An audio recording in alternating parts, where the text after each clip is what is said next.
tal? Muy buenos días, amigos y amigas internautas. Qué bueno que están con nosotros en una nueva emisión de este subprograma El Salvador Today en el 30 de agosto. Quiero darles la más cordial bienvenida y desde ya desearles un excelente fin de semana. Quiero este día recibir muy calurosamente, como siempre lo hacemos, a una amiga defensora de los derechos humanos y abogada, Bessie Ríos, quien le agradezco de nuevo que haya aceptado la invitación. Mucho gusto, un placer estar aquí con todos y con todas.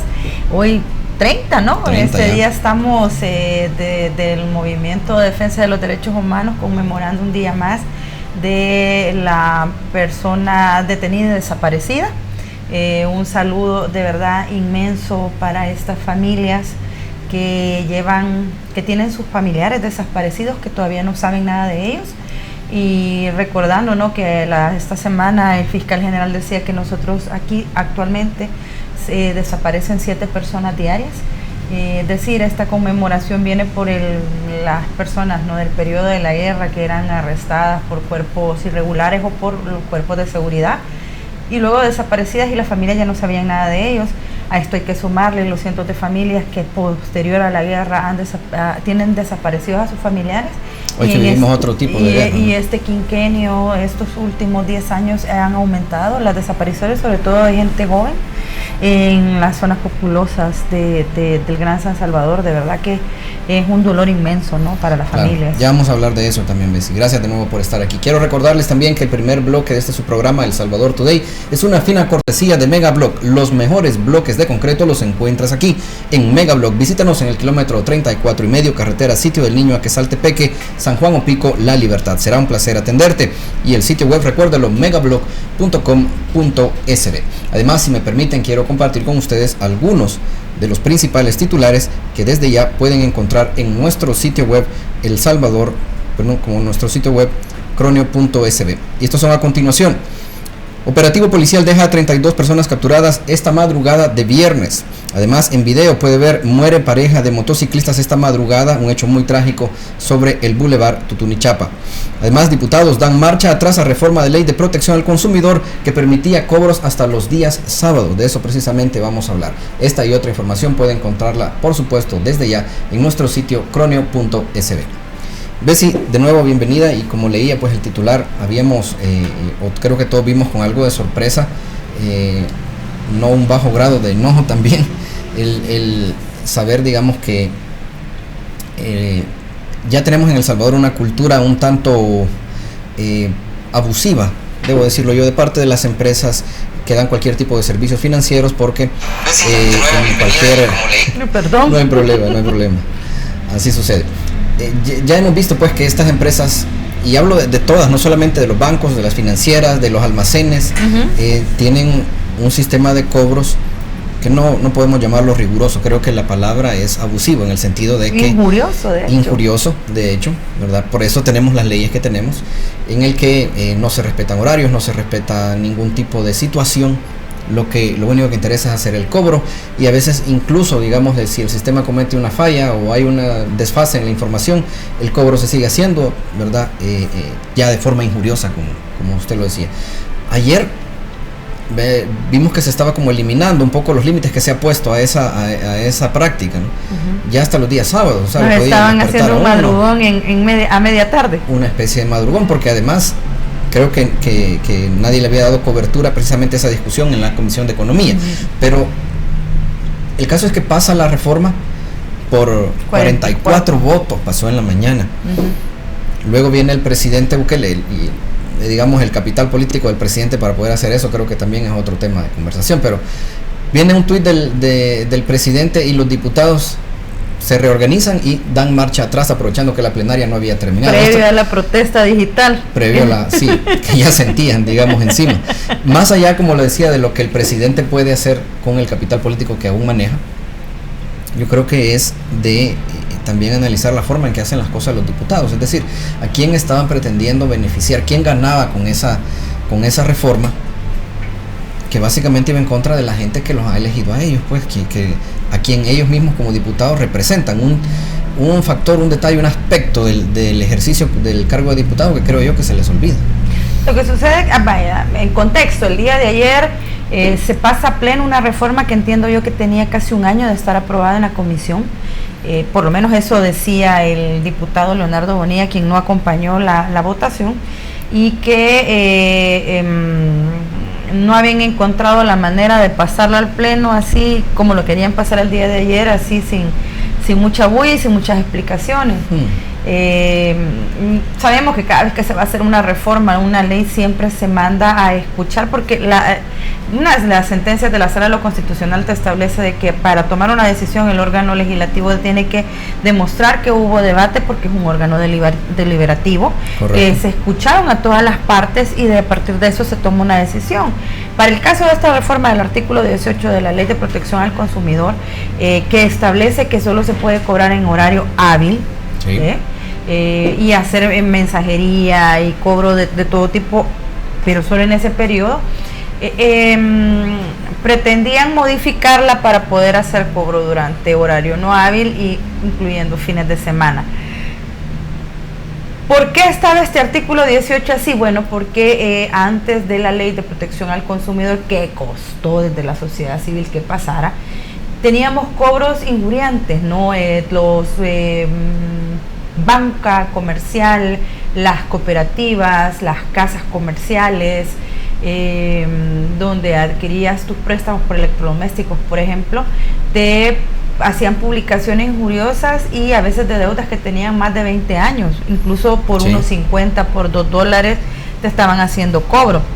No estoy diciendo que no haya una cultura en El Salvador, porque sí la hay, de gente que no paga, pero una cosa es de que tú estés en mora porque de verdad son un sinvergüenza y hay que hacerte el cobro, pero otra es a la gente que se le hostiga, que te llaman 3 días antes de que venza tu deuda, tu factura, que te estén mandando mensajes a medianoche, a madrugada, exigiéndote cobros o haciéndote cobros o exigiéndote pagos cuando tú no debes. Y eso se dio mucho en El Salvador.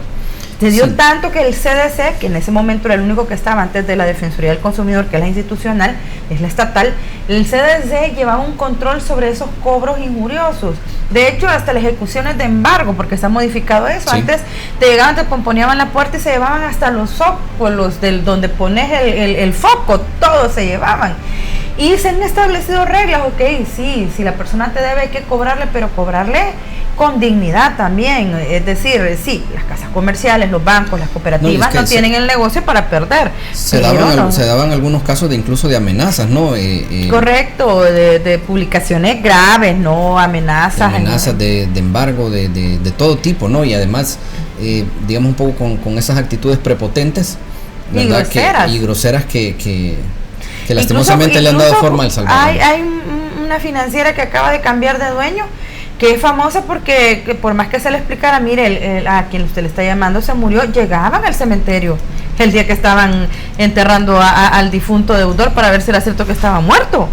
Es decir, a esos extremos llegamos aquí en El Salvador. Por eso es que la ley se luchó desde sociedad civil que estuviera con esos, si querés, con esos parámetros para que no se nos salieran los empresarios. Claro, te salen estos 44 diputados. Correcto, pero ¿cómo sale? O sea, sale, sí, pero ¿cómo? ¿Detrás de quién? O sea, no. Lo que sucede estamos es que en El Salvador y sabemos que no es espontáneo. Doña Margarita ayer decía, esto lo estamos haciendo porque la micro y la pequeña empresa nos han dicho que necesitan poder enviar publicidad el sábado de 8 a 12 y que es por la publicidad que lo están haciendo. A ver, doña Margarita, usted nunca la he visto yo luchando, por ejemplo, porque se quite el quedan para las micro y pequeñas empresas, para que no se les esté arruinando no se les haga daño en su flujo de efectivo.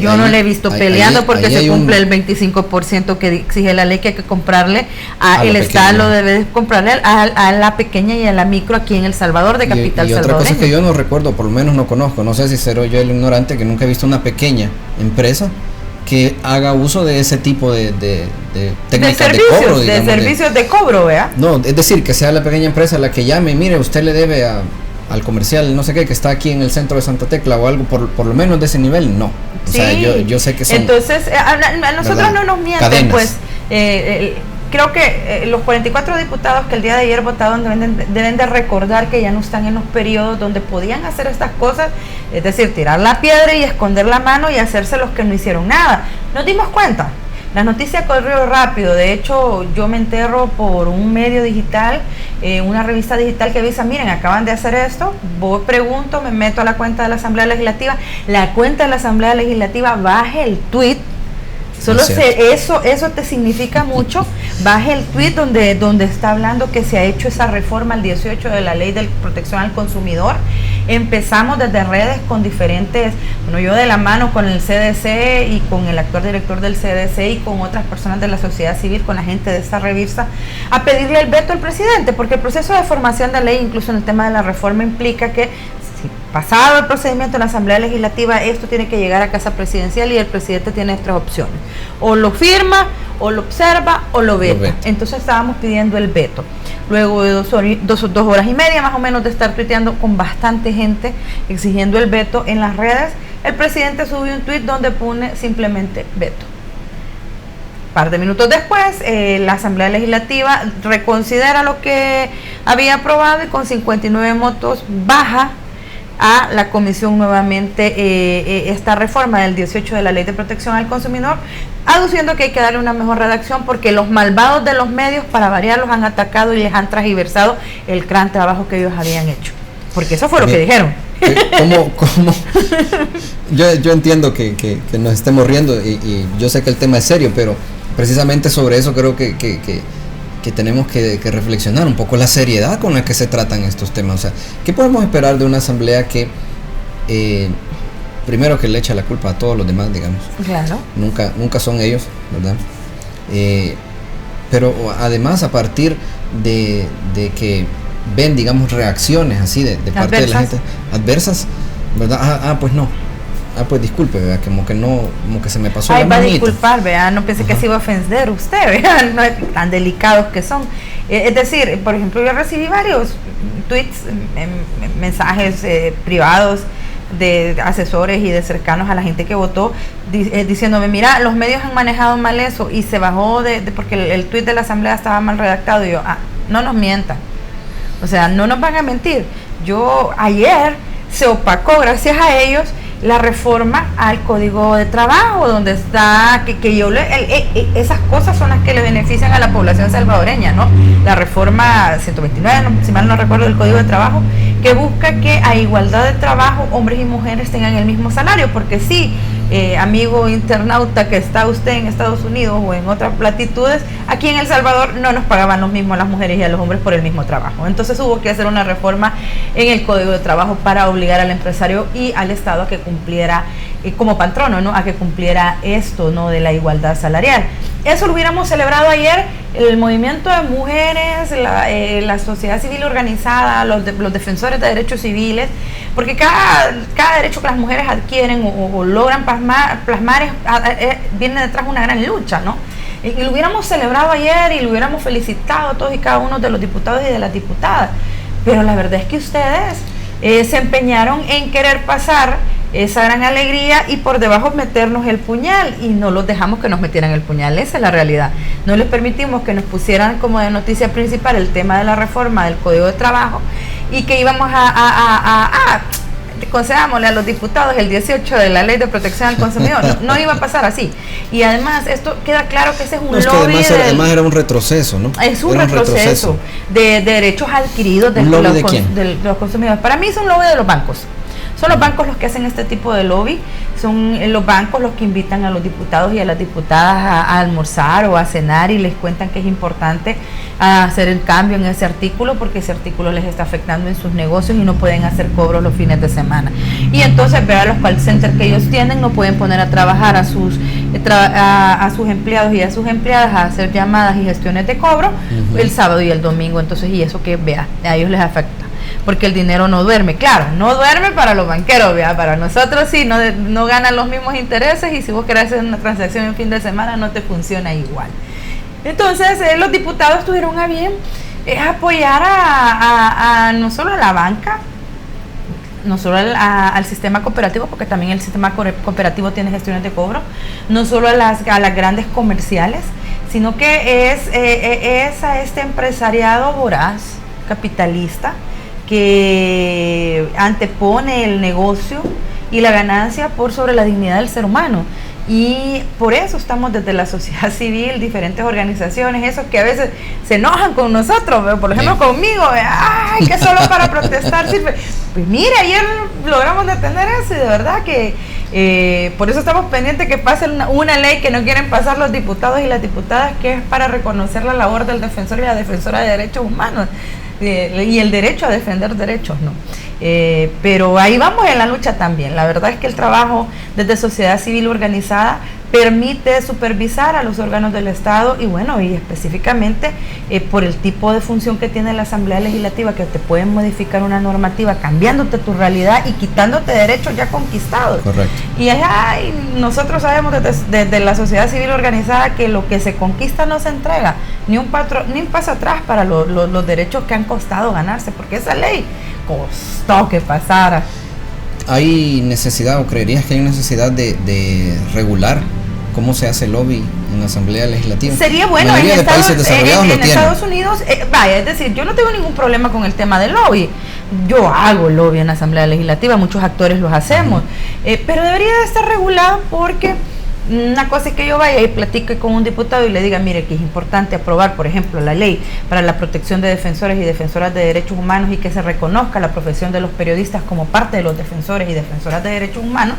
Y otra cosa es que yo llegue con un plus de $1 millón o de $2 millones para poder invitar a los 84 diputados a tomarnos una cervecita y pedirles que me hagan una reforma. Y eso no me lo estoy inventando. En el proceso judicial que se llevó en el CIADI contra la empresa minera que estaba Pacific, que después pasó a ser Golden, que estaba demandando al Estado salvadoreño por $100 millones, si ustedes lo recuerdan, y gracias a Dios ganamos esa demanda, ¿no? Y al gran trabajo de los abogados nacionales y extranjeros. Dentro del proceso judicial se descubrió que el señor Fidel Chávez Mena había recibido $2 millones de parte de la empresa minera para hacer lobby con los diputados y las diputadas. Entonces, y eso está ahí, eso está en los audios y en las traducciones del proceso en el CIADI. Entonces, es uno de los lobbies, que era aquella cosa que te vendían de minería verde, que la minería verde no existe. Y que te le quieren poner nombres de mineras autóctonas. Que pintarlo verde. Sí, y ahí está. Pintarlo de verde, supuestamente. Entonces, hay gente que recibe esas cantidades de dinero porque el lobby te implica, no es que van a ir a platicar a la asamblea como hacemos nosotros los de a pie, los de sociedad civil, los defensores de derechos humanos, que nos vamos a parar en los pasillos de la asamblea a ver si el diputado o la diputada se digna a recibirte, sino que estos grandes lobistas los invitan a desayunar, a almorzar, les llevan una botellita, los llevan de paseo, platican con ellos. ¿Qué tanto puedes hacer con $2 millones para convencer a alguien, ¿no?, de que vote por una iniciativa que te interesa? Por supuesto, el lobby debe de estar regulado. Debe de estar regulado porque es una especie de trabajo también. Yo no estoy desmeritando el hecho de que alguien pueda tener ese tipo de trabajo, pero tiene que ser regulado. Bessie, quiero que sigamos hablando de este tema, pero en nuestro siguiente bloque, por favor, necesito hacer una breve pausa y continuamos con esto porque definitivamente es bastante preocupante y hay otros temas también, agente. Acompáñenos, por favor, amigos y amigas internautas. Esto es El Salvador Today, ya regresamos.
Si sabes que matas al planeta, ¿Por qué seguís comprando papel?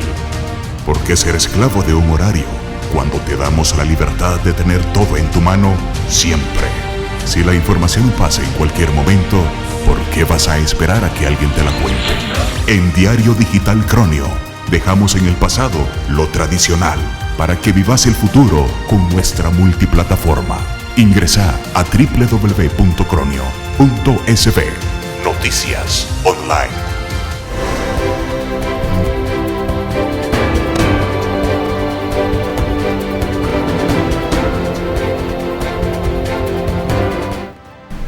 Continuamos, esto es El Salvador Today. Estamos conversando con Bessie Ríos, abogada defensora de los derechos humanos.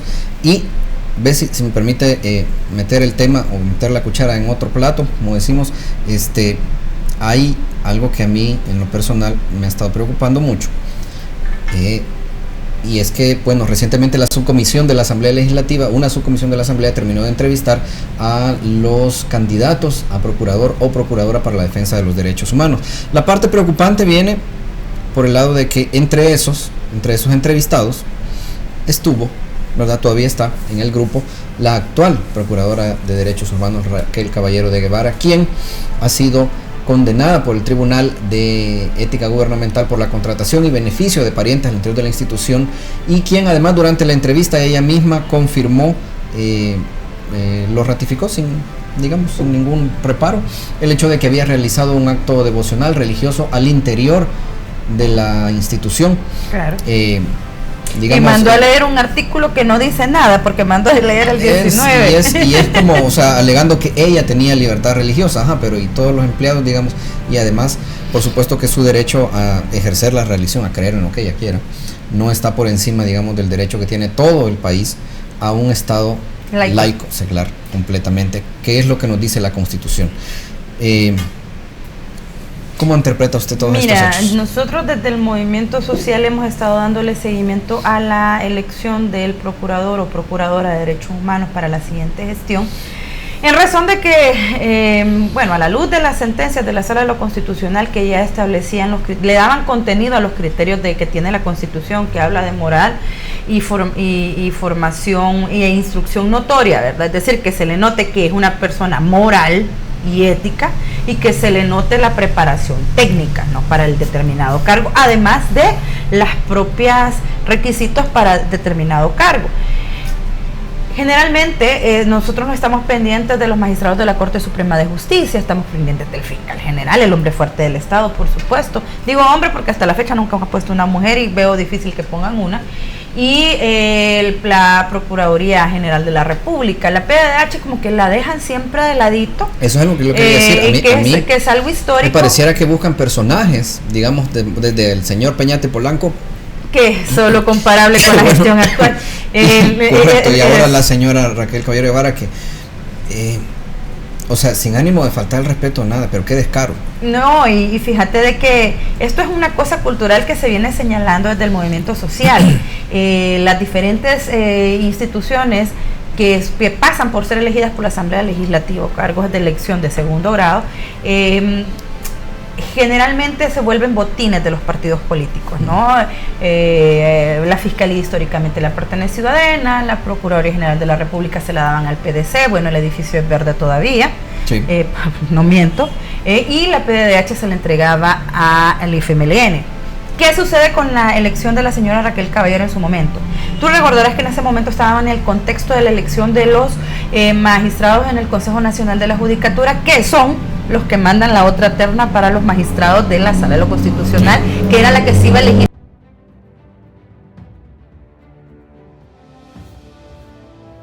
de sociedad civil. Bueno, que el FMLN cede la PDH, le entrega a cambio de poder tener cuota en el Consejo Nacional de la Judicatura y poder influenciar en la elección de los magistrados que van a la Corte Suprema de Justicia. No son bobos los diputados, de verdad, juegan ajedrez político. Uno cualquiera vería que son bobos, pero no lo son. Entonces le entregan la PDH al PCN a través de esta señora Raquel Caballero, que el antecedente que ella tiene además, que es una pastora evangélica. Yo no tengo ningún problema con que cada quien profese la religión que quiera, siempre y cuando no quiera obligar a los demás a profesar esa ley, o esa su religión, y no quiera por ley obligar y someter a los demás. ¿Qué es lo que sucede desde el inicio de esta gestión? Bueno, el inicio de la gestión, ella desarticula la mesa en la PDH de derechos LGBT, mesa a la cual yo he formado parte. Nos desarticuló esa mesa de entendimiento, dejó de apoyar al movimiento LGBT, dejó de percibir fondos que ya habían sido aprobados de la gestión de David Morales para el apoyo a las 17 mujeres que están condenadas por emergencias obstétricas, que de hecho, o sea, de paso acaba de salir Evelyn, una de ellas era la beneficiaria, era Evelyn. Dejó perder $125,000 que venían en función de apoyar a estas mujeres, porque como ella antepuso sus creencias sobre el cargo, y otra serie de situaciones con el sindicato. Lo que más resalta y sale a la luz, obviamente, es que ya cuando ella está trabajando en la PDH, ya estaba una hijastra de ella, sí, y esta hijastra es promocionada dentro de su gestión, y además entra una segunda hijastra con un jugoso salario y es promocionada.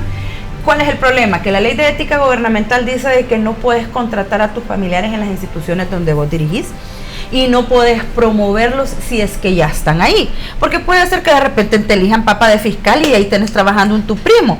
El chiste es que no lo promociones. Dicho sea de paso, eso hizo el señor Douglas Meléndez, promocionó a su primo Douglas Ruiz dentro de la fiscalía y no tenía que hacerlo. Esa es parte de los conflictos de interés.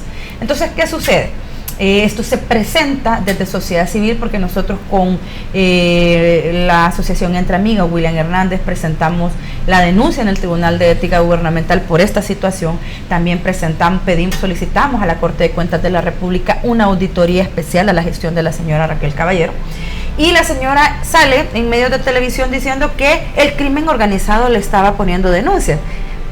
Crimen organizado, es decir, William Hernández, el sindicato de la PDH y Bessie Ríos. Nosotros somos crimen organizado, nosotros estamos pidiendo una supervisión. A ver, yo quisiera que centramos un poco la reflexión, Bessie. Yo entiendo, digamos, lo del Tribunal de Ética, entiendo las violaciones que ella ha cometido, para mí están bien claras, creo que no hay nadie que dude de eso, pero a mí lo que francamente, y lo debo decir a nivel personal, en realidad me preocupa, digamos, es que empecemos a ver funcionarios que adoptan esa actitud de Donald Trump, de yo lo digo, yo lo hago, y qué descaro. No, y de verdad, o sea, pareciera que hemos en realidad agarrado a lo peor de nuestra sociedad, es decir, al soberbio, al más soberbio, al más descarado, al microbusero que hace tercera línea, al motociclista, pero yo te al que atraviesa, algo. Y lo hemos hecho funcionario. Si vos tenés una condena, a ver, ahí está la publicidad en redes del Tribunal de Ética, denuncia, si sabe, denuncia. Activás el Tribunal de Ética, sí, conseguís la condena, y los diputados les vale, porque tienen la condena, la saben, porque además de ser pública, la tienen ahí y no les interesa y la suman. Es decir, en este país de nada sirve que a ti te condenen por violaciones a la ley de ética gubernamental en tu calidad de funcionario, que va desde actos arbitrarios como la contratación de parientes o la promoción de parientes, ya no digamos otro tipo de actos de corrupción, y los diputados, a pesar de esa condena, no te inhibe a presentarte para nuevamente estar en un cargo de segundo grado. Algo está mal en la ley. No, es porque que entonces ser un bloqueo automático, ¿no? Entonces basta con pagar la multa y santo que se terminó. Ojo, la multa, y la gente sigue trabajando ahí, la que ella metió, y la promoción sigue teniendo el mismo salario. Así y sigue es, teniendo y ella puede seguirse reenganchando en el cargo. Hay que buscar la manera de modificar la legislación, y hay que exigirle a los diputados y a las diputadas que no se pueden pasar la ley de ética por el arco del triunfo. O sea, de verdad es necesario que si tú estás condenado, eso tenga sentido. Yo no tengo nada personal contra la señora Raquel Caballero, pero perdón, usted, tanto Raquel Caballero hizo un acto religioso de su religión dentro del edificio de la Procuraduría de Derechos Humanos, como el señor Norma Quijano lo hizo también en el pleno en el Salón Azul de la Asamblea Legislativa. También hizo un acto religioso ahí, con él es católico, la otra es evangélica. El punto es que las instituciones del Estado no pueden ser utilizadas para acciones religiosas, y le voy a decir por qué. Aquí no es un problema, antes de que se vaya a poner emocionar y vaya a decir, esta mujer es atea. No, mire, yo soy muy religiosa y creo que más que muchos de ustedes, pero les voy a explicar por qué. El Estado, y de hecho a las religiones, católica, evangélica, lo que usted quiere, le conviene un Estado laico. Porque si nosotros tuviéramos una religión del Estado, si fuera católica, las demás religiones serían proscritas, porque solo puedes practicar la religión que dice el Estado. Si fuera evangélica, la religión católica fuera la proscrita. Entonces, a las religiones y a la diversidad de pensamiento religioso le conviene tener un Estado laico. Lo que pasa es que hay momentos en que se nos obnubilan los dirigentes pastorales de todas estas religiones, que no entienden que en la medida que sea laico el Estado, se les permite a todos los pensamientos religiosos expresarse dentro de la sociedad. Y es que eso, digamos, además es una lucha histórica, ¿no? O sea, y no hablamos de una lucha histórica en El Salvador, es una lucha histórica en todo el mundo. Y basta con ver algunos estados, más que todo en Medio Oriente, ¿no? Que son estados religiosos, y hemos visto que se impone una religión y las demás son proscritas. Y las demás son proscritas, y además quienes las profesan son víctimas de violencia y son perseguidas. Ahora bien, pareciera que también en el caso de la señora procuradora lo que hace falta, digamos, es tal vez más pronunciamiento de parte de la sociedad, porque también, porque ella, digamos, a periodistas, a medios en particular, nos ha acusado de mantener una campaña, digamos, en contra de ella, pero eso parece una excusa, ¿no? O sea, lo que sucede es de que, en el caso muy particular de la Procuradora actual de Derechos Humanos, el día de su entrevista, que dicho sea, fue el primer día, a las 2 de la tarde, sí. Tanto Shafik Haldal como el del PCN dijeron: qué maravilloso ver el salón lleno, al fin vienen, porque recordemos, ¿verdad? Hay que recordar, hay que hacer memoria. Esas entrevistas públicas de esas subcomisiones que se hacen para las elecciones de funcionarios, elecciones de segundo grado para funcionarios, no las están haciendo los diputados porque sean transparentes y sean buenas personas, las están haciendo porque hubo una sentencia de la Sala de lo Constitucional 2009-2018 que los obligó a hacerlo. Entonces, y parte de las quejas de los diputados y diputadas es que nadie viene. Y entonces, ¿para qué vamos a hacer estas entrevistas públicas si nadie viene? Es que las tienen que hacer porque la ley manda que sean públicas y hay una sentencia. Y además no necesito yo estar sentada y que me mire don Shafik, o que me mire el señor Almendaris, o que me mire Guillermo Gallegos, o Leonardo Bonilla, que yo estoy en una butaca ahí donde están haciendo la entrevista. Esto te transmite a través de internet, la televisión legislativa y la radio legislativa. Yo lo escucho por la radio legislativa, para eso tienen bastantes medios. Dicho sea de paso que don Sigfrido Reyes hizo un gasto para poder tener esos medios, ¿no? Y estar más cercano a la ciudadanía.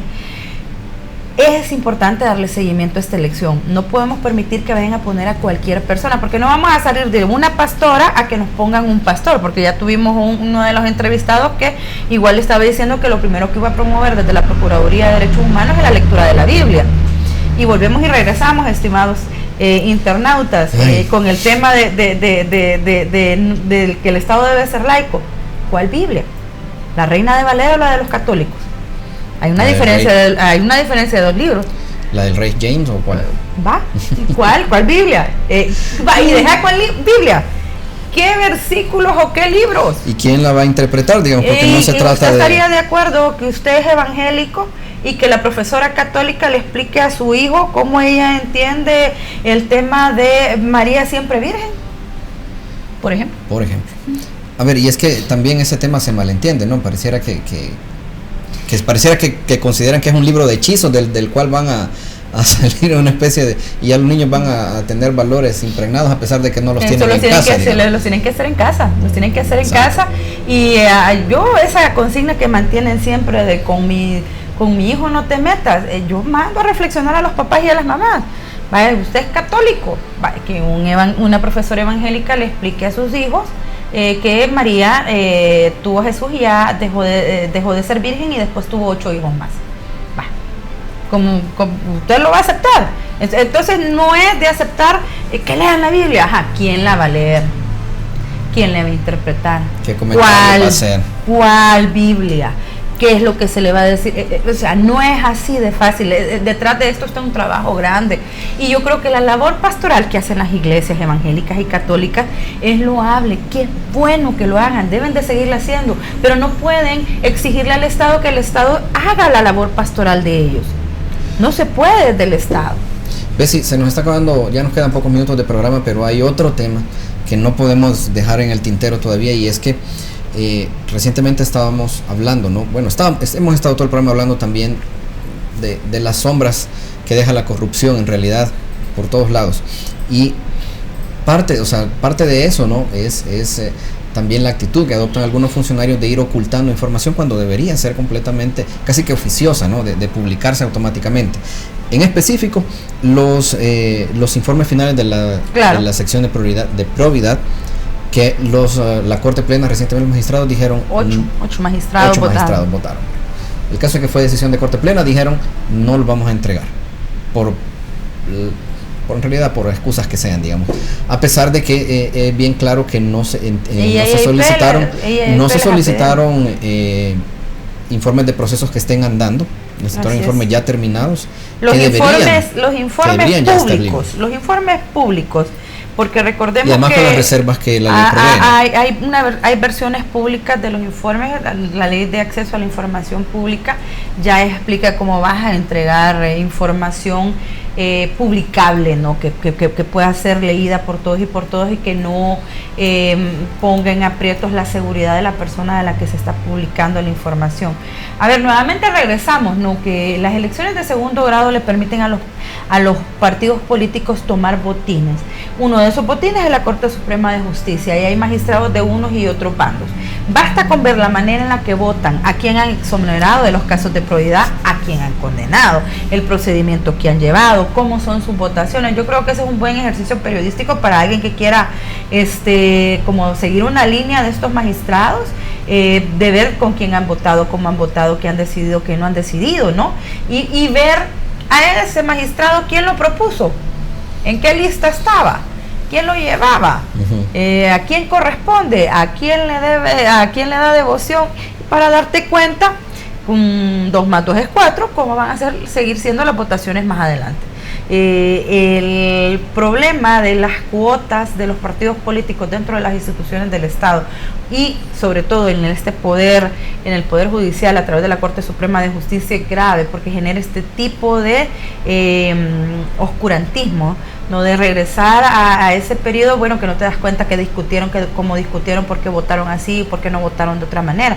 La Corte Suprema de Justicia nos debe transparencia, sobre todo el Pleno de la Corte Suprema de Justicia. Las cámaras deberían de estar ahí, nosotros tendríamos que escuchar por qué van a votar, cómo van a votar, y en razón de qué, no solo porque yo quiero votar por esto. Por ejemplo, dejar en oscuridad el tema, dejar en visto, digo yo, para esta época de modernidad, dejar en visto al Instituto de Acceso a la Información Pública con la resolución que sacó, que tenían que publicar las versiones públicas de estas auditorías, y decir, no voy a hacer caso. Vaya, o sea, los jueces, los magistrados del órgano judicial nos están diciendo, yo puedo razonar y decir que no. ¿Por qué les tengo que hacer yo caso a los jueces? No, como si fuera como si se tratara de un órgano o de un funcionario que no tiene nadie que lo controle. ¿Cómo es que dice? Hay un término popular que me gusta usar, que fueran machos y machas sin dueño, va. Me dice el instituto que publique y yo no quiero publicar y punto, porque yo soy magistrado y estoy en el Olimpo. Ese comentario quería hacer. Coloquialmente se le llama el Olimpo al piso donde están los 15 magistrados. Cada uno tiene sus oficinas que son enormes y del tamaño de sus egos. Bueno, no sé si caben sus egos en sus oficinas, pero creo que este es un problema definitivamente que hay que ponerle más atención, y bueno, todas estas cosas se resuelven con más atención también de parte de la sociedad, que debe presionar y exigir por todos los medios, ¿no? Yo creo que a nosotros nos falta un poco esa cultura de enviar correos electrónicos, mensajes directamente a los diputados que sabemos que nos representan, ¿verdad? Un poco nuestro sistema electoral. Si los ve en la calle, agarre, los pesque, los metas en medio de la seguridad. Sí, dígale. Eso tiene otras implicaciones, pero bueno, también es un derecho no hablar con los funcionarios. Debemos todos, creo yo, en El Salvador, manifestarnos con mayor fuerza y mayor frecuencia, principalmente. Bessie, muchísimas gracias por haber venido de nuevo. Luisito, siempre un gusto estar aquí con ustedes. Un saludo para todos y todas. Pórtense bien, paciencia en el tráfico, es viernes, hoy pagan, por favor, compre ropa y no guaro. Ya vieron.